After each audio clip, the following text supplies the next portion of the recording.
Right. We will hear the next two cases together, with each side being given 30 minutes to argue. The cases are C-24-0295 and 296, Courtney and Colvin versus Durrani. Good morning, Your Honor. How much of your 30 minutes would you like to reserve? I doubt I'll use all 30, but let's say 7, just in case. All right. It'll, I think, depend on the court's questions more than my presentation. Good morning, Your Honors. Aaron Herzig for appellants. May it please the court. This court's recent precedent in these cases relating to Dr. Durrani ends with a harmless error analysis. You have found errors. Several of those errors occurred in this trial following your precedent. They clearly are errors. The question ultimately will be whether those errors were harmless, at least in this court's precedent. And clearly they were not in this case. What this court has looked at is, are these quote-unquote close cases? Is there strong expert testimony on both sides? What is the nature of the testimony? What did closing arguments rely on?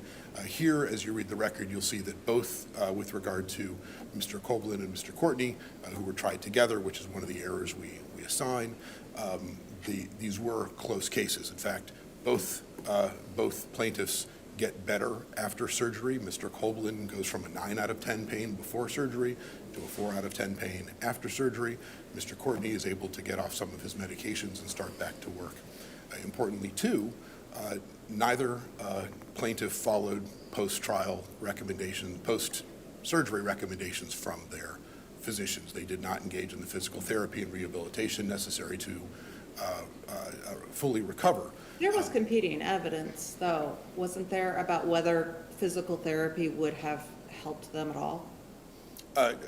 No, I don't think that's accurate, Your Honor. And I think even the trial court, to the extent appellees make argument in their response brief, and there wasn't much, their argument is that it wasn't required. It was only, quote, recommended, which would imply that physicians somehow have the ability to force their patients to undertake therapy, which of course they don't. The physician's orders were do physical therapy, stay out of work for a while, make sure your back gets better. Well, Dr. Wilkie, as I understand it, said that he normally does not recommend physical therapy as a routine post-op recommendation. He doesn't see the benefit of it in the absence of an identified motor deficit. And I think it's Dr. Kalustian on our side, the expert who talks about the fact that the failure to do physical therapy is in fact what was problematic and could have led to this problem. In addition to, of course, the other injuries that were sustained. In Mr. Copeland's example, he went back to work earlier than recommended. He got on a Bobcat, he crashed the Bobcat, he had other injuries, all of which came in at trial. What I'd like to focus on are 3 things that are relatively new in the case law here. One is consolidation. You've made one decision on the consolidation of these trials in a case called Jones and Conley.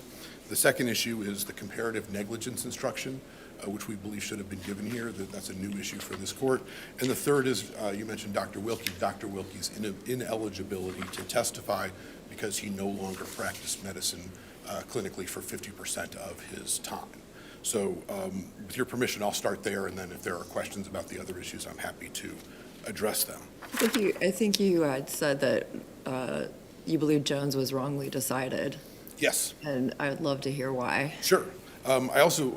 We also think it's very distinguishable on these facts, and your honors can look at that if you're not comfortable overturning a decision from another panel. We haven't decided to go en banc with that yet because maybe we need a different decision in order to do that. On the question of it being wrongly decided, we're unaware of any we have not found a case, appellees have not cited a case, you all have not cited a case outside of southwestern Ohio where medical malpractice cases against a physician are ever consolidated. And I think that makes a lot of sense. I don't think there's a blanket rule that you can't. Maybe there should be, because think about how individualized these decisions are. Every medical malpractice case will deal with the individual history and medical conditions of the particular plaintiff. It will deal with the particular procedure or operation or diagnosis. So are of the you doctor. asking us to create a carve-out of the joinder rule for medical malpractice actions? I'm not going that far, although I think it wouldn't be an unreasonable rule. But no, today what I'm asking you to do is to decide that these medical malpractice cases should not be joined, and that Jones is wrongly decided for very similar reasons. The first of which, by the way, is that the trial court itself never made a Rule 42 determination. There was no motion to consolidate. It simply asked, and this is in the supplemental materials that we've been adding in the Densler case, it simply asked plaintiffs to come up with scheduling of various trials. And defendants objected to that. Plaintiffs came up with cases that are essentially the same location in the back. And that's basically it. So you have the same defendant, which is true in a lot of cases, same lawyers on both sides, same location in the back on which the procedure occurred. And that is basically the entirety of how the judge decides to consolidate these cases. And so was In there like Jones- was there like a limit to the number? Like there would only be two? No, now we're at 3, Or- Your Honor. When Okay. we filed the writ of prohibition in this court, it was when they moved from 2 to 3, because no, there is no limiting principle. So it's that comes out just of the Jones. same location in the back, and it could be 10? Under this court's precedent, there is no limiting, Okay. there's no limiting rule as far as we know. We think that's part of the problem. What Jones glosses over is, first and What would be foremost. the source of a limiting principle? I mean, if we were to agree with you that there should be, like, I don't know, maybe 10 is the limit, maybe 80 is the limit, I don't know, but where would we get the limiting principle from?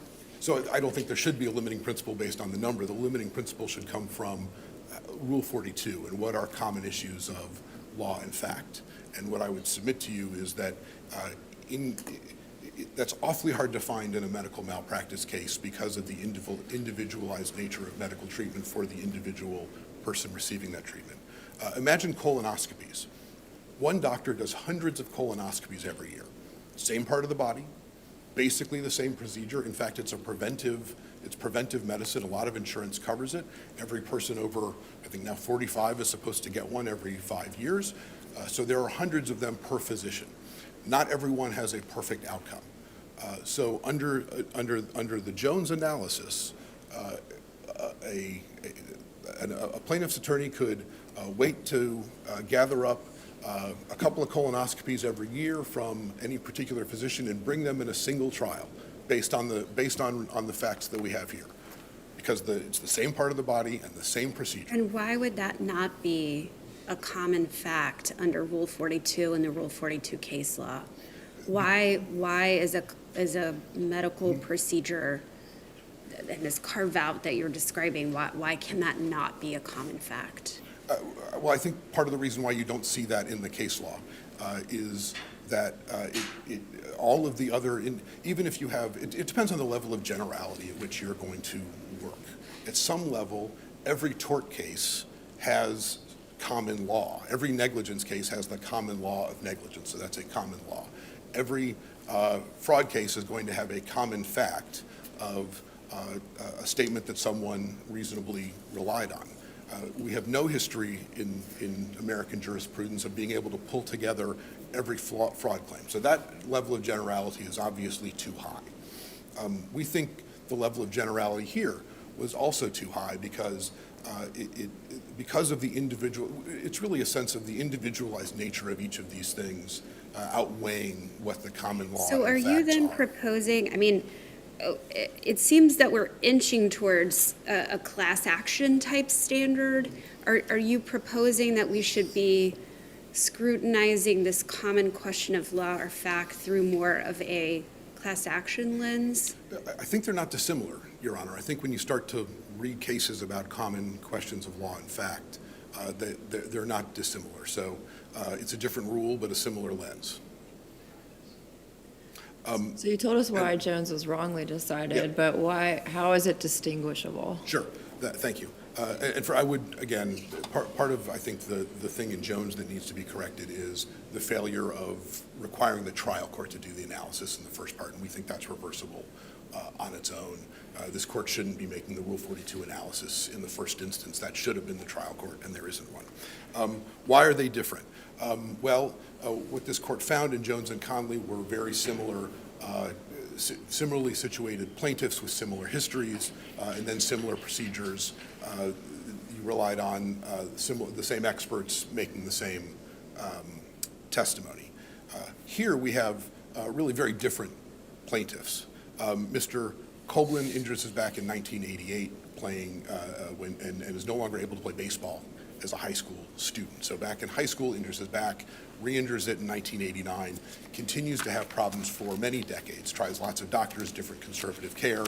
Ultimately, I think in 2012, when his pain is 9 out of 10 and it's radiating into both legs, he can only walk for 15 to 20 minutes. He then goes to see Dr. Durrani, who recommends surgery, followed by physical therapy. His pain was a 9 out of 10 before surgery and eventually ends up at a 4 out of 10. Mr. Courtney, a very different history. He doesn't start having back problems until he's moving houses in 2009.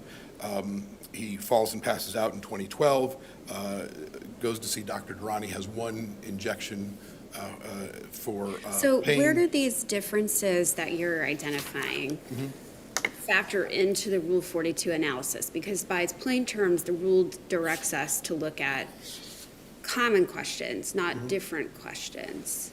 So, well, that's part of where I think the court before got it wrong, because it did seem to rely on some of those facts, and that's where we distinguish. So if Jones is correct, we would distinguish it based on the same terms that Jones was decided on. But I agree with you. I think that there aren't really common questions of law and fact here, because we're at too high a level of generality for understanding what common questions of law and fact really are. The Tayyab testimony, the Dr. Tayyab testimony, which this court has ruled is error, just by way of example. He talks about hearing in hearsay third hand that Dr. Durrani told people that their heads would fall off. Well, there's no testimony in these cases about any of that. So how do you join those two cases if there is a case where there's the head falling off comment versus a case where here in both cases he does say, I can fix you, arguable whether that's a problematic statement in the first place. But in one case he tells Mr. Courtney, hey, if you don't do this, you might end up in a wheelchair. He never says anything like that to Mr. Koblin. So even if we're getting to some of the material facts about what the representations were, they were different here. This gets to the comparative negligence question also. You might have situations where the jury it just so happened as luck. Isn't this a reasoned judgment that the drafters of the rule have contemplated? I mean, isn't this the risk any time cases with common questions of law or fact are consolidated? Because there's always going to be differences. No two cases are fully identical. And so there are going to be risks that a different fact in one might prejudice the parties in the other. How do we account for that? Well, I think you look for cases where that's not going to happen. I mean, So you believe we are required to consider differences? Yes, I think. And what is the authority for that rule? Excuse me, Your Honor. Sorry. What is the authority for that? What requires that? So I think due process requires that. I think all of the rules of evidence require that. If your consolidation is going to unfairly prejudice one of, or potentially both cases, then those are limiting factors too. You can't just look at Rule 42 in a vacuum and say, common questions, I find a common question, therefore I can consolidate. We don't have any precedent for cases like that. So here, let's say you have a situation where, and it's just lucky that both of these, lucky is the wrong word, but it was fortuitous for the purpose of this conversation that both plaintiffs didn't do, in our view, physical therapy the way they were recommended to do physical therapy. But if you have a case where one person did and one person didn't, we don't know that going in because we haven't had a Rule 42 analysis to look at what is the same and what is different. And then we might have the jury learning that they need to apply comparative negligence for one plaintiff and not for another. And so I really do think it's where these things, when you fit all of these things together, you need to ask yourself, are the common questions of law and fact going to get us to a fair answer to these questions? We can't just be throwing cases together based on the fact that the procedure happened to be the same. So you're saying you haven't found any cases that join medical malpractice cases together? For individual, you will see them in like a medical device case. There'll be a class action typically, and one of the claims will be a medical malpractice case, something like that. But no, in terms of an individualized treatment scenario, you have this Sayuda case out of this court that's from the late 80s, I think. Judge Barrett in the federal court has joined trials in Atwood. That case has yet to be reviewed by the Sixth Circuit, and now your case in Jones v. Conley. But when we scour the world for cases like this, we don't find them. Appellees have never cited one. This court did not cite one. You scoured other state decisions and federal Yes. decisions, and you haven't found any situation where medical malpractice cases like this have been joined? We have not. It's been a little while, but we have not. Okay. And I would say even if there were, that doesn't comport with the way the rule should work and the way the law should work, because there is such a risk of unfair prejudice here. Medical malpractice is a very personal thing. I mean, look, we have two punitive damages verdicts in this case that are exactly the same. Each plaintiff received a $750,000 punitive damage award. To me, that's really strong evidence that the plaintiff, that the jury pulled these things together. But the verdicts were different, though. They were, that's right. They made some differences, and you will hear in later cases that every once in a while you'll get a defense verdict. This is not always fatal. That doesn't mean it's not error. And what I would tell you is the same punitive damages number is really good evidence that they were looking at this physician based on multiple cases and not the individual actions that he took in a particular case. So you say that about the punitive damages, and I get what you're saying, but doesn't the fact that the jury reached different decisions on the compensatory damages claims, doesn't that cut against what you're saying? I don't think it, like I said, Your Honor, I don't think it does. There are certainly, there are instances when juries, especially when you're talking about, medical damages awards and what different people spent on treatment, things like that. But there's also a second piece where they, I think it was the loss of enjoyment, where they got the same number twice. They each got the same number. I think it was $70,000. So I think there is a fair amount of evidence that there was a lot of overlap. Did the jury work pretty hard and try to treat these things a little differently? There is some evidence of that. But the question ultimately is, was there unfair prejudice? Were there really common questions of law and fact at the right level of generality that this could proceed? And I don't think you see that here. And I think the rule in Jones and Conley is a problem.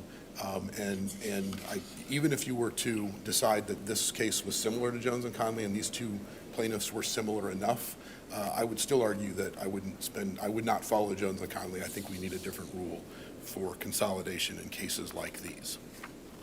I'd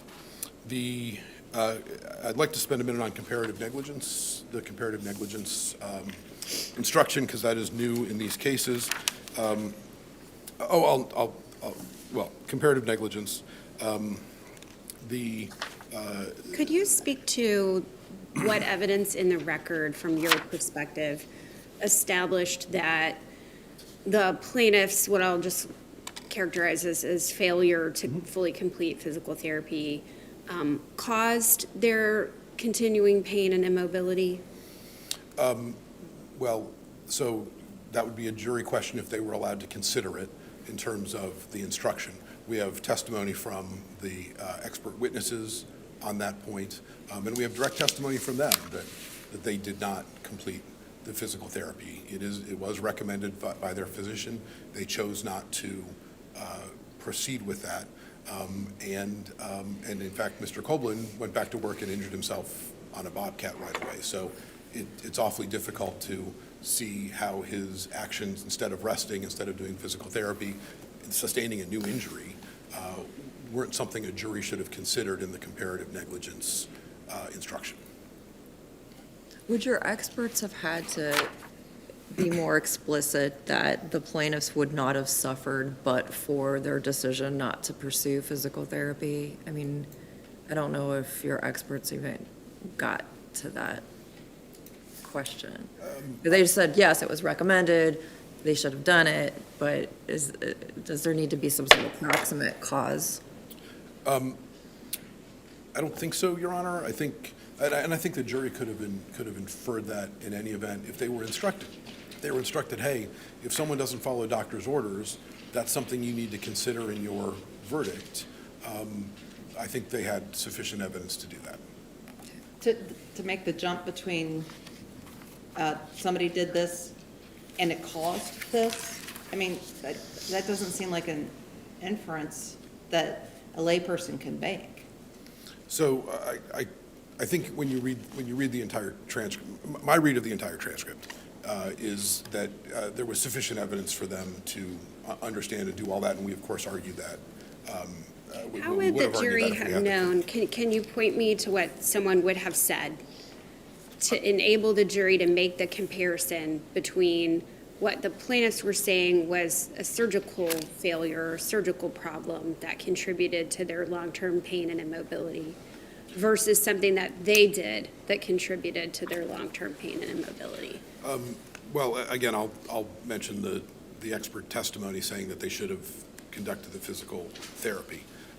The question of whether it goes far enough is a different question, and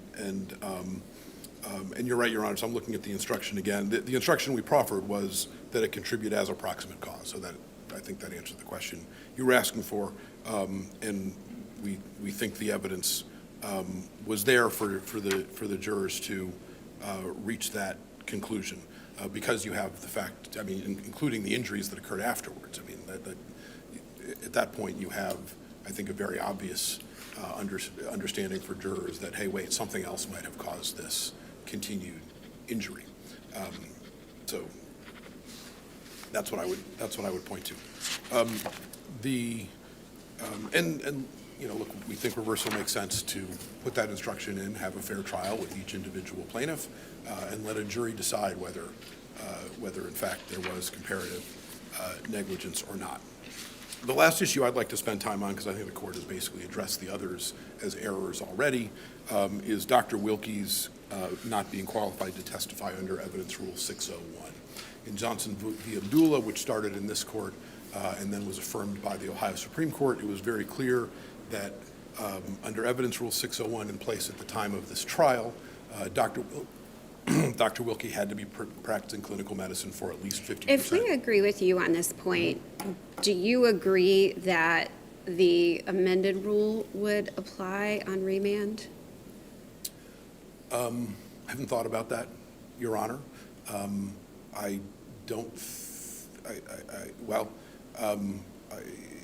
It may.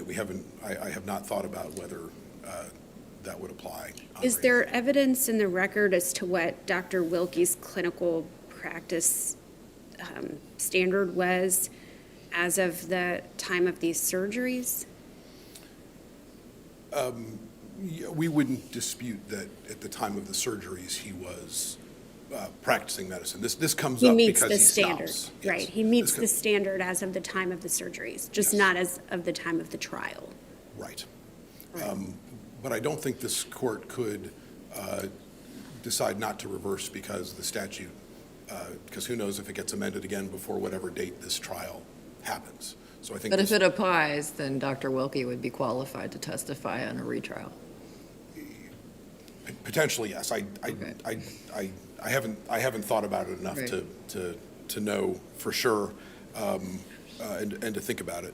I'm sure my colleague will have a different opinion on that if he's thought about it. But all you have here is the trial court saying, well, I think he stopped because of COVID. But we're in September of 21.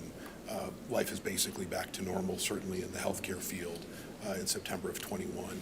And he clearly doesn't meet the threshold. There's no evidence that he did. I think it's conceded that he was not practicing at the 50% level in September of 21. When And was Johnson the v. trial Abdullah. originally scheduled in this case? Or if COVID hadn't have existed, when would this trial have occurred? I don't know, Your Honor. Okay. But that would be an exception. The court relied on that idea, the idea that, if this trial had proceeded, he would have been. But Johnson v. Abdullah, again, from this court and then affirmed unanimously by the Ohio Supreme Court, says very explicitly, the statute means what it says, and you measure it at the time of trial, because that's what the statute said. We now have this amendment that the court has mentioned that changes the time, but at the time, under Johnson v. Abdullah, an expert witness had to be practicing at least 50% of his clinical time at the time of trial, and that But the simply court wasn't applied the case here. the Selmer exception, the Rogers, Selmer v. Rogers exception to this. So Johnson v. Abdullah in the Ohio Supreme Court, limits Selmer to its facts, and the facts there were where someone intentionally stalled so that the witness would not be qualified. There's no evidence of that. If anything, the COVID idea suggests that it was no one's fault. But Johnson v. Abdullah, we think, is very clear. You got to apply the statute as written at the time of trial, and we don't think there's a way around that based on Ohio Supreme Court precedent, even if it turns out that after research and briefing on trial, Dr. Wilkie's testimony would be admitted now. The statute says what it says.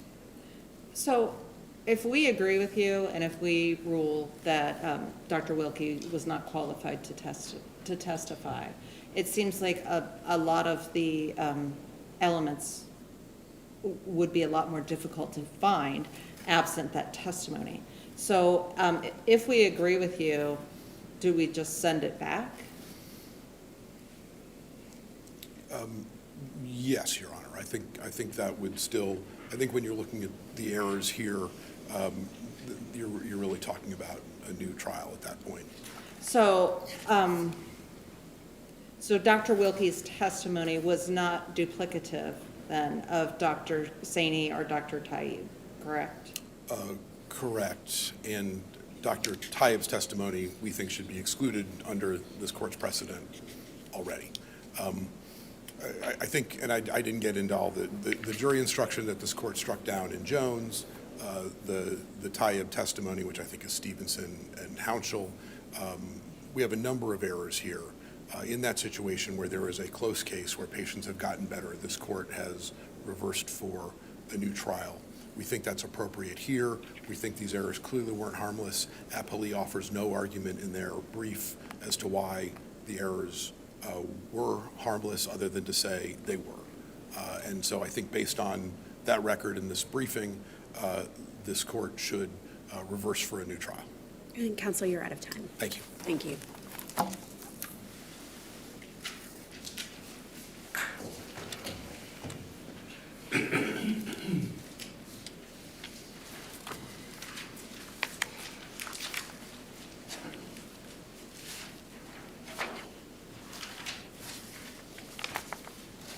A lot of papers, Take your time. a lot of unnecessary papers.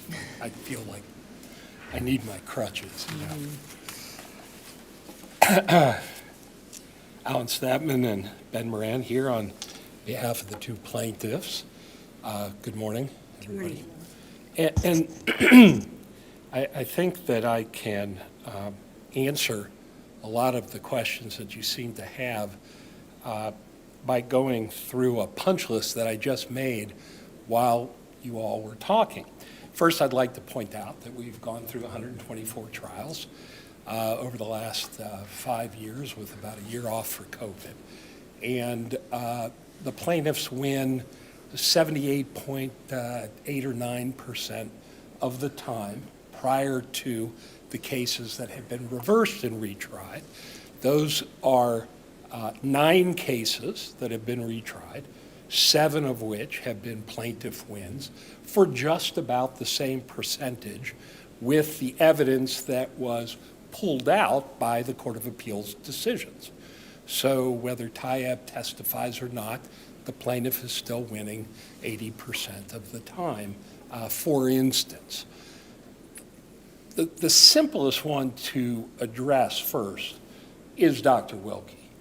He was qualified at the time that he testified. Counsel, let me stop you there.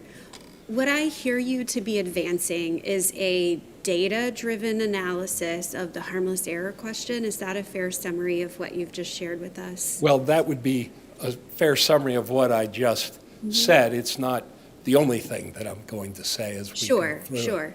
Assuming that we would find something like that helpful, but recognizing that the information that you've just shared is outside of this current record, how should we go about considering that information in either this or any future case? Well, I think that certainly we can start to include it in the briefing if that's necessary, but I think you can take judicial notice of the clerk's office's records and the verdicts that have appeared without them being incorporated specifically here.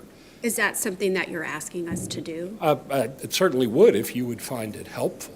I would certainly ask you to do that because they're just numbers and it's just math. How would we, assuming that we're following you so far, how would we get to the point of understanding that the excluded evidence had been pulled out of the trial? Where would we find that information in a docket that we're taking judicial notice of? I'd have to think about that, but I believe that it's clear that those appellate decisions were honored in the retrials. But I would have to think about how that would be something that you could find through judicial notice. But I will represent to the court, since I tried all of those cases, every single one of the 124 plus the retrials, that yes, your excluded evidence was excluded in the retrials. And I'll see what I can figure out about how to prove that without incorporating each one of those records into this record, which is already big enough, or the next record, however this ends up working out. But I thought that historically you should know what's going on and what brings us here today compared to what has been happening and what has happened with your prior decisions. The Dr. Wilkie issue is he was qualified before COVID, he was qualified after COVID. He lost his position during COVID because the hospital that he was practicing at not only shut down during COVID, but then lost its funding and did not have the ability to rehire him and has now ultimately closed. That is all in the record from Dr. Wilkie. He's been vaudeered by the defense counsel. He gives his qualifications. His qualifications are that he is teaching at Wright State and that he is working in a clinic not doing surgery, but doing orthopedic surgery consults and treatment. Only about 5 to 10% of orthopedic spine patients actually go to surgery. 90% of an orthopedic spine practice is non-surgical, as well as a neurosurgeon parrots that, somewhere between. How do you guys get around the Johnson case, though? I'm sorry? For Dr. Wilkie, we have the Johnson versus Abdullah case from the Supreme Court, which is pretty strict. Well, but How do you get around that? how do I get around that? Yes. Well, the judge made a finding that this case would have been tried but for COVID. COVID is hopefully for all of us, a once-in-a-lifetime event, not something considered under any rule. But the judge's COVID finding, he was using the Selmer v. Rogers case as the exception to the rule, right? Well, no, not exactly. He was Okay. using that, but Dr. Wilkie was also qualified. He was in the practice of medicine, in his specialty, and teaching, which added up to more than 50% of his professional Counsel, time. I don't think those facts are in this particular transcript. In this trial, he testified that he was working for an insurance company. Well, he was also working for, this may have been the one case, you're right, where he was working only at United Healthcare during COVID. That was during COVID. after COVID, then he went into the teaching, et cetera. But the problem is, if you look at the rules that got applied to all of us, was an absolute stay of proceedings.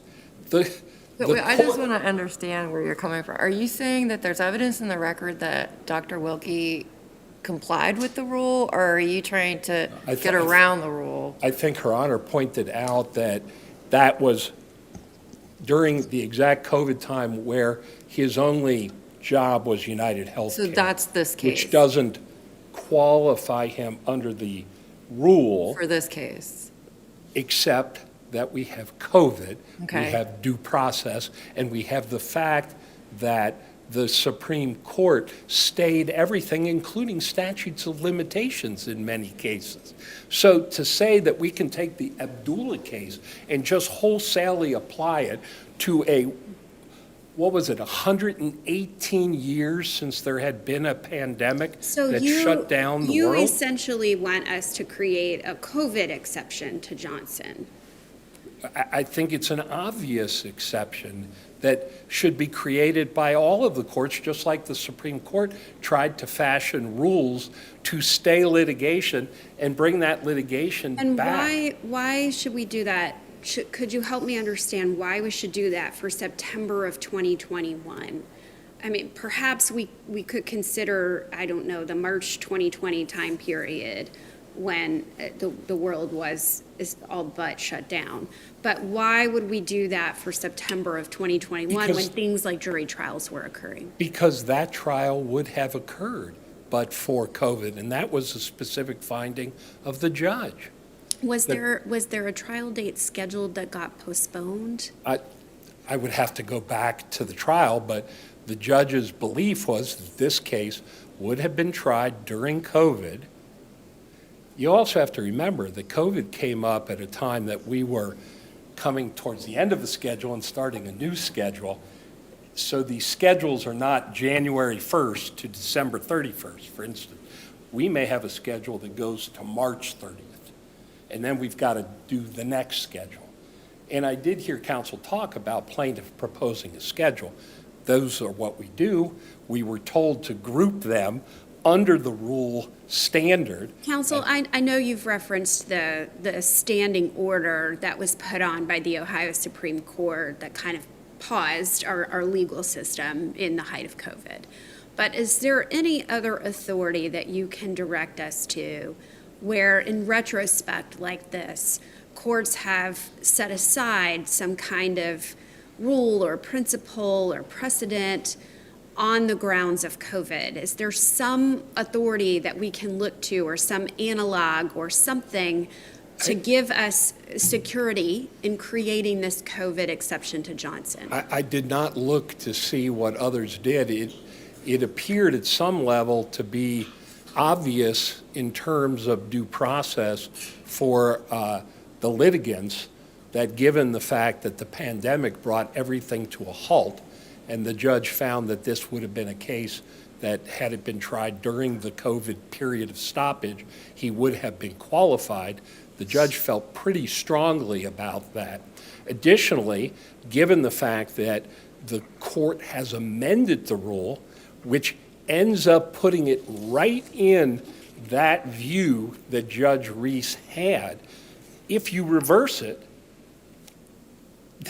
there is no question. It's called a new trial under. I'm going to stop you for a second. Aren't we required to apply the law that exists at the time? Well, not if it's a procedural issue. The procedural issues change.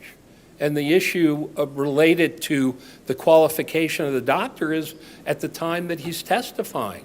Well, What- the rule that was in place at the time that this case was tried said that that any expert had to be 50% or more of their time spent in that practice.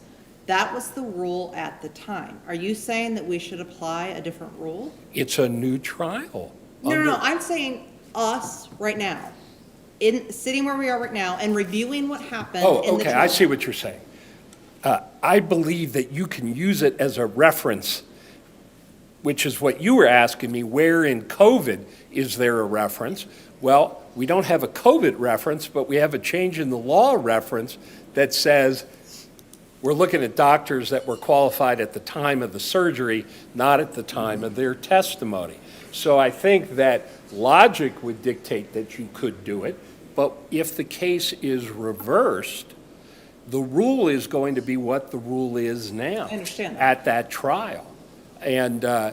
And he's going to testify, and we're going to do it all over again. And we may end up doing it all over again because you find that something else happened that isn't harmless error. I personally disagree with that, and I'll tell you why as I go through I'm going to the drill rest down a of it. little bit more on Dr. Wilkie. So if we disagree with you, and if we find that Johnson, since Johnson limited the Sellner case to its facts, and if we determine that the facts here are not the same as the facts in Sellner, and that COVID is not an exception that we can apply. So if we say that the trial court erred by allowing Dr. Wilkie to testify, would your clients have presented enough evidence or any evidence to meet all of the elements of your claims? I believe so, through our other experts. Okay. Yes, So, I believe that we get to the finish line without Dr. Wilkie. We do have trials where Dr. Wilkie doesn't testify. We have trials where Dr. Bloomfield doesn't testify. Dr. Saney seems to be pretty much a fixture well, across the he's board. he's a radiologist, though. Well, he's a Yes, I neuroradiologist, understand that. and this court has ruled that given his expertise, he can testify on the ultimate issues. Okay. Did I answer your question? Well, no, you didn't, because I was getting ready to answer or ask, slightly change my question. I understand that he is a neuroradiologist. I've dealt with these cases before, so I get that. My question for you, can he testify then that, whether the surgery was done properly? I know that he can testify in some cases that a surgery wasn't indicated, but can he testify to causation, for example? Well, I think that he can testify if there's a mechanical issue that's a causation issue, a screw that has gone through the vertebrae and is hitting a nerve. But I don't remember off the top of my head at this moment. I believe Dr. Bloomfield testified in one or both of these cases. So Dr. Bloomfield's a neurosurgeon, and he covers the gamut, but I'll have to defer to the transcript because these start to run together a little bit for me, as you could imagine. But if Dr. Bloomfield's testified, he's covered it from the neurosurgical angle, and their expert that they alluded to, Dr. Kalustian, is a neurosurgeon. And that's why we have a neurosurgeon and we have an orthopedic spine surgeon, because in all the interrogatory answers pre-trial, they identified Dr. Durrani not only as the defendant and a witness, but as an expert witness. And their experts are neurosurgeons in all of these cases. We have a neurosurgeon, and then we have the orthopedic spine surgeon because of their identifying Dr. Durrani as an expert. Thank you. So let me drop back a second to this bullet point idea. And I heard counsel say when he got up, well, these clients got better after the surgery. No, they didn't. This is a common practice at the trial level, and we pointed out through cross-examination, it's replete in the record, that we could spend an extra week at trial doing the cherry-picking game. This record, a month after surgery, says they feel better. This record, 6 months after surgery, says they don't feel better. This record, a year after surgery, says they're having additional consults about either having to have a revision or that they're not surgical candidates anymore and they have to go into long-term pain management. So this idea that they get better, the expert testimony is clear. Everybody that goes through a surgery believes that they've gotten better for a few months after the surgery. It's what happens in the further months and years, because they come out of the surgery, they are on heavy medications, they are taking an extraordinary dose of opioids that is tailored to the pain level of the surgical process as well as the surgery itself, and then they tail off over time. In terms of looking at the issues in this case on consolidation, if you look at how Dr. Durrani keeps his records, and I have a laundry list, these are the same surgeries, the same type of surgeries, the same locations, the same experts, the same defendant. The records are almost interchangeable. He gets his operative reports wrong. He files them late, almost always. They are templated. They have the wrong people in them often. They are moved around, where if there's multiple procedures, because he's templated them, he's taking people in and out of the operating room 3 times to do 3 procedures during the same surgery. It's just not the case. But these are the kinds of consistencies that exist throughout these. His impression section, he lists 8 or 9 impressions. He almost always gets spondylolisthesis backwards. Their experts testify, well, it's not a retrolisthesis. I have to disagree with Dr. Durrani. It's an anterior listhesis. One moves forward, one moves back. That's where the bones are moving. It's a slipped bone, not a slipped disc. These things are in every case. Additionally, he says, and this goes to this issue of comparative negligence, after each patient, they come in at 2 weeks, they come in at 4 weeks, they come in at 3 months, 6 months, and a year. He says the same thing about every one of them, whether they went to physical therapy or not. They are doing wonderful. They are doing great. They are doing awesome. They are doing fantastic. They can't believe how well they're doing. That goes directly against, because remember, they tell, and you'll see it in every transcript, they tell the jury, you don't need Dr. Durrani here. You have everything you need in his records. He speaks to you through his records. And all of the experts, I ask them the same question every time. You have accepted Dr. Durrani's records as true to be able to give your testimony here today.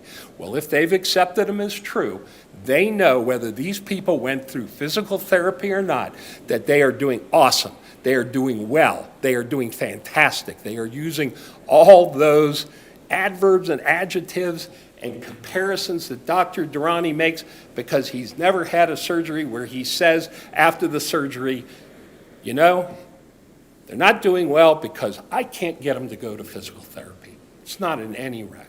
And not a single doctor on the defense side testifies to causation.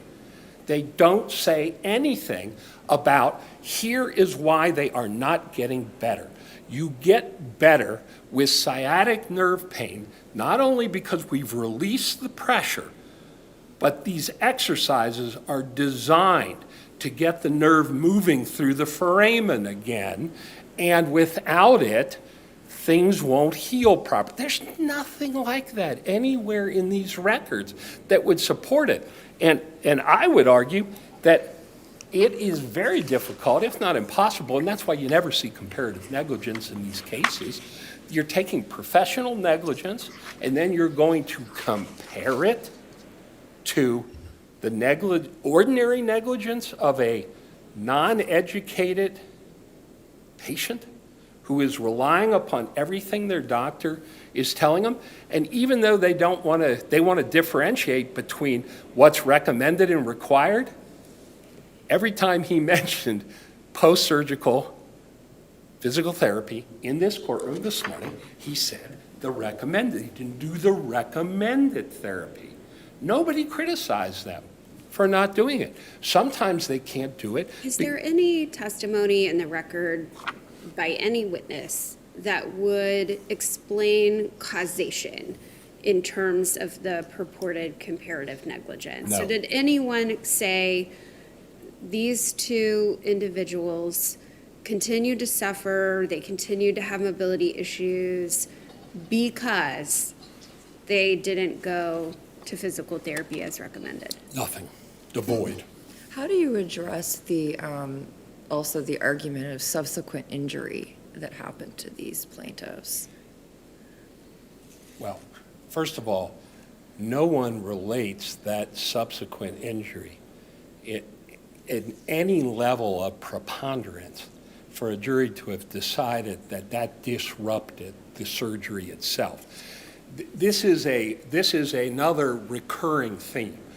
Dr. Durrani, let's just say that he didn't have all the problems that bring us here.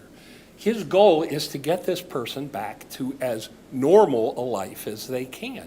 They are not supposed to leave surgery, recover, wrap themselves in ashen cloth, and sit in their closet the rest of their life.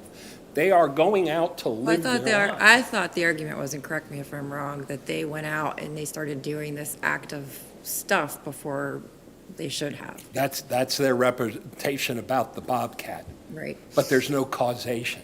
Nobody said that if the Bobcat accident would have happened 60 days later, he wouldn't have had those problems. People live their lives, things come up.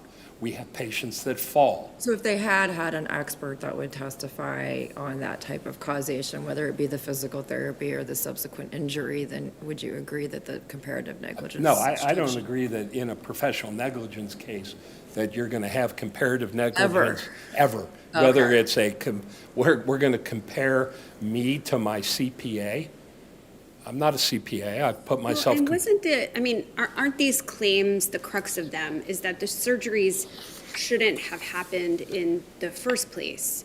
And so isn't that really an all or nothing kind of claim? I mean, how do you pass off, like, the surgery shouldn't have happened, but you should have recovered better from it, and that's your responsibility? Well, that's their position. Our position is that the surgery should have never happened, and everything that happens to these people, including ending up with a much more severe permanent injury, is the responsibility of the defendant.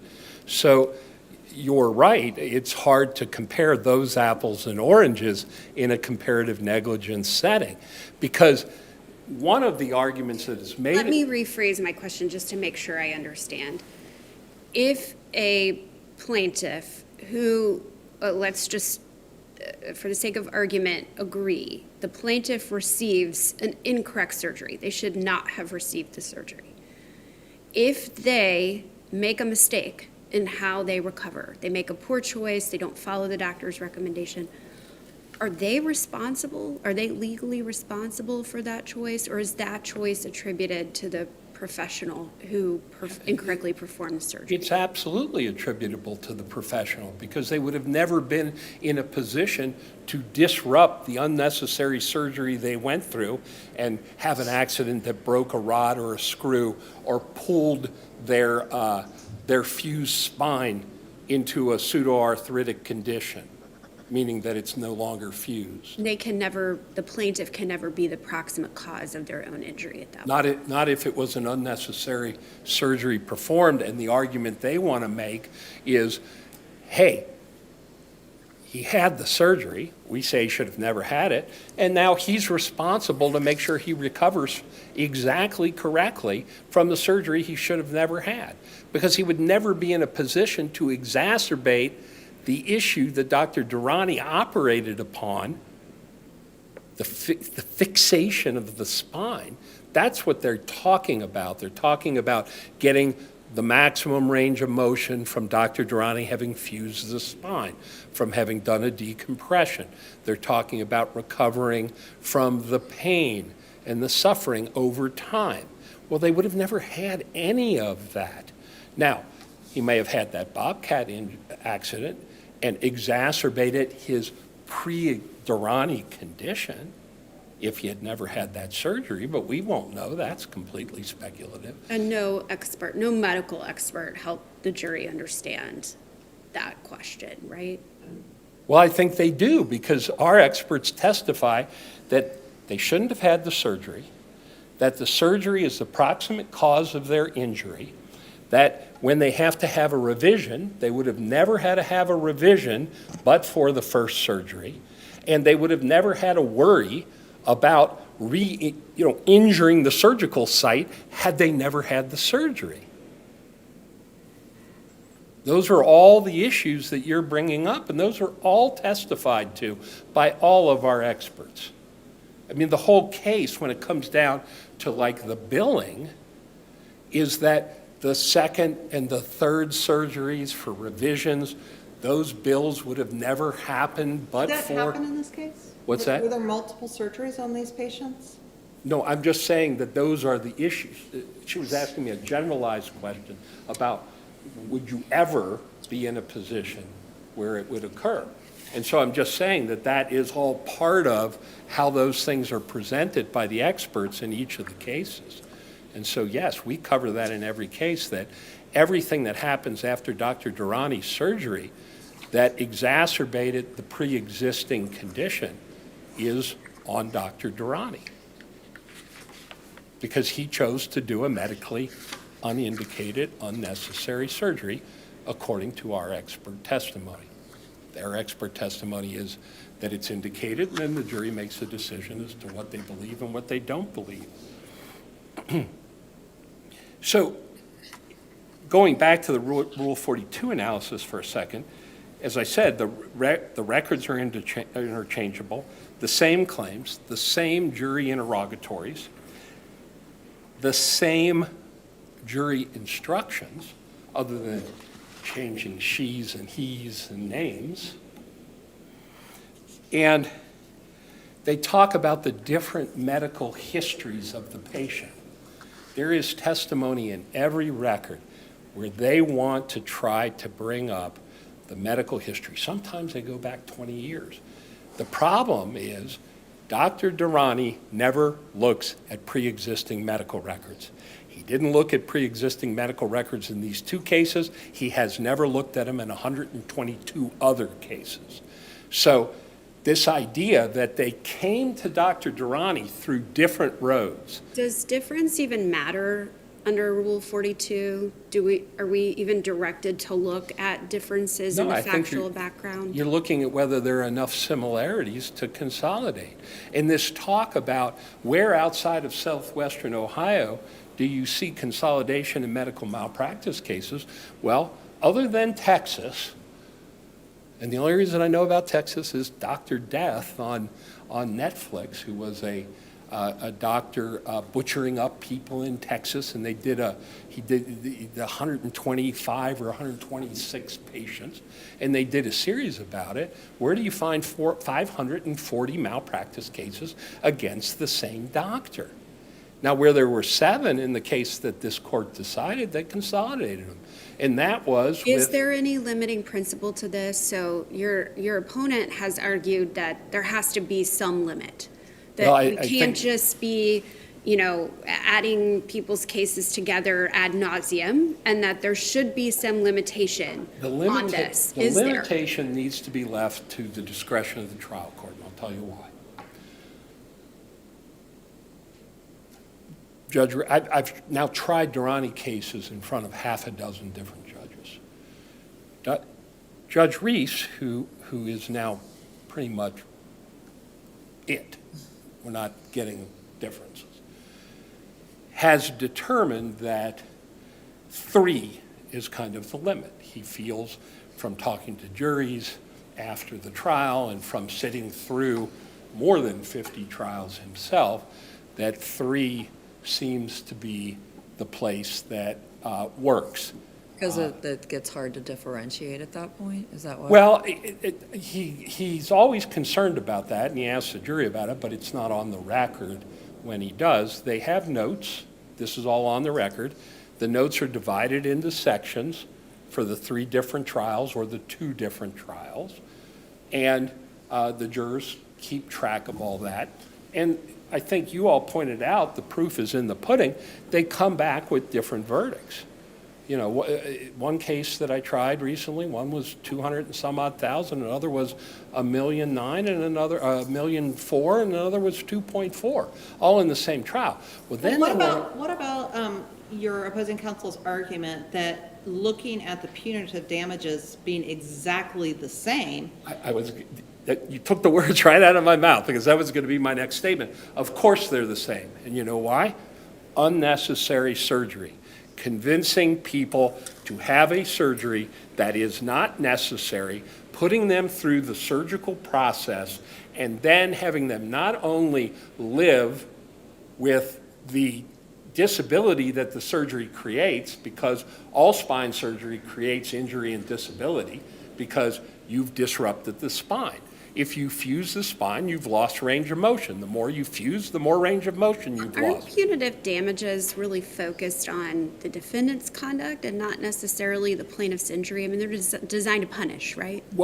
Right, but what the defendant's conduct is, under the definition, a reckless disregard for the rights and safety of another. And could that have been in common? That is common in the case because they're all unnecessary surgeries. So would we expect to see variation No. across cases? No, And you wouldn't. I don't even argue it that way. The argument is that these people went through an unnecessary surgery.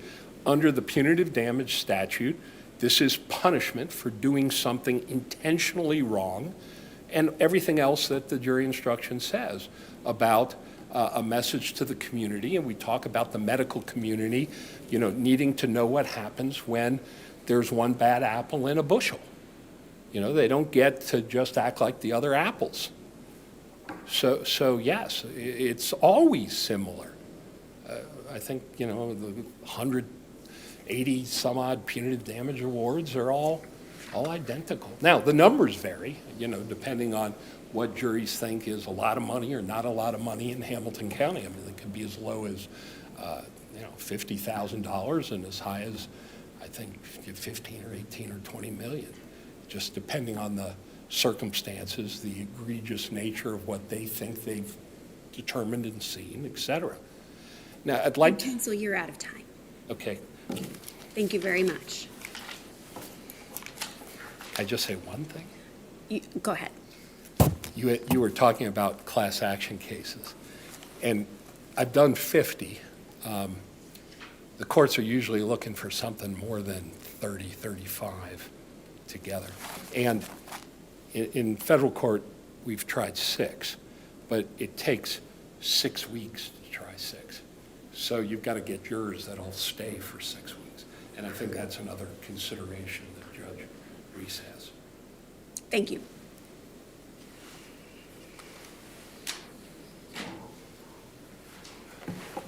One bad apple in a bushel. Our system is built to make sure that even the bad apple gets a fair trial with due process. This court knows that well, and that's ultimately the issue here. No matter whether we like this apple or not, this apple gets a fair trial like any other apple in the bushel. Judge Bach, it took me a minute to understand where you were going, but yes, I do think this court could enter judgment if it excludes Dr. Wilkie. Dr. Bloomfield did not testify in this trial. That's inaccurate. And without Dr. Wilkie, they don't have sufficient evidence to show medical malpractice. So yes, I think Your Honor is right that you could enter judgment. Couple other quick things. Dr. Kalustian's testimony, it's at page 36 of our brief, 1216 to 1219 and 1250 to 1254 in the transcript, talks about the problems with not undertaking physical therapy and the potential long-term injuries that occur there. So that's where those items are in the record. Speaking of the record, most of what you heard was not in Appellee's brief, so we had no chance to respond to it in our reply. It also, in large part, was outside of any particular record. It was part of the philosophy of simply saying, lots of bad things happened here, so in this trial, find negligence. What about the suggestion that we consider a data-driven approach to harmless error? I think that is outside of how our constitutional process works and outside of how fair trials work, because in fact, this court has ruled in the Collage cases that you're not supposed to bring in testimony of other cases to affect this particular case. You're not supposed to pile on just because they brought 500 suits. We have 500 suits because they brought 500, not because every single one has in fact been malpractice, as this court knows. In at least 2 of the cases, it was a different surgeon that the trial court was able to find liability for, and this court had to reverse. So lots of errors have occurred over time. This court has found them. A data-driven approach that looks at what has happened in other cases, I think, is absolutely inappropriate. I don't think you'll find a precedent for it. I can't think of one, although I haven't researched it, because it's then judging, it's not giving the bad apple, so to speak, the fair trial that even the bad apple is entitled to. And so I think it'd be very problematic. And if we're going to go outside the record and talk, you had a lot of questions about whether Dr. Wilkie could testify now. If we ended up bringing public records to this court about things like that, we would bring public records giving you, I think, a pretty clear sense that Dr. Wilkie isn't cooperating with plaintiff's counsel anymore, and there are records in the courts in Kentucky that could explain why. So as to whether Dr. Wilkie might someday be able to testify under the new statute, that's a lot of speculation. That's why we don't go outside the record. That's why appellees are required to bring their arguments in their brief and not make them for the first time at oral arguments, so that we have a chance to respond. Yes. Back to Dr. Wilkie in September 2021 was the trial. Yes. After Dr. Wilkie lost his position when he was practicing and then he was working for the insurance company, did the plaintiffs have an opportunity to find a new expert? Do you know the answer to that? Yes. I mean, they certainly had time to, if they chose to stick with Dr. Wilkie. They also could have asked for more time to find, right? I mean, if something like that were to happen, I think trial courts often use their discretion to give somebody more time. There might And have if been. I'm recalling correctly, wasn't this issue about the clinical practice standards raised by a motion in limine pretrial? Yes. So they had noticed that this was an issue with regard to the expert? Oh, absolutely, yes. Those are my, I think I've hit all the, in terms of whether comparative negligence is ever an instruction in a medical malpractice case, we cite the Faber versus Syed case. It does come up. The general concept that you can't have comparative negligence in a medical malpractice case is contrary to Ohio law. So you can find it in cases like this. Are those cases of the ilk where the surgery is contraindicated or where the surgery is negligently performed? So in the few cases where it has come up, I don't think there was any that it was contraindicated. And they weren't necessarily surgeries. In one of the cases, someone argued that the fact that the plaintiff was unhealthy to begin with was the comparative negligence, and that was correctly struck. That is not the argument we're ever making here. What we're saying is, post-trial, we have expert testimony that says you should have done the physical therapy as recommended by your physician because that would have helped prevent stiffness, to improve the injury, to build the muscles, and to allow them to heal properly instead of getting back to work in jobs that caused additional back pain or having a bobcat injury, things like that. So we think it should have been appropriately given here. We think there is sufficient evidence for it to have been given. That is not the reason that the trial court didn't give the instruction in the first place. It just said it wasn't gonna. And so we think it was appropriate. We think there are a number of grounds for this court to reverse. There was no harmless error. Again, appellee makes no harmless error argument in their brief. And if you find that Dr. Wilkie's testimony is sufficient, you can enter judgment in favor of defendants in this case. Thank you for your time. Thank you. Thank you both for your arguments. We will take the matter under submission and issue a timely written decision. Enjoy your day.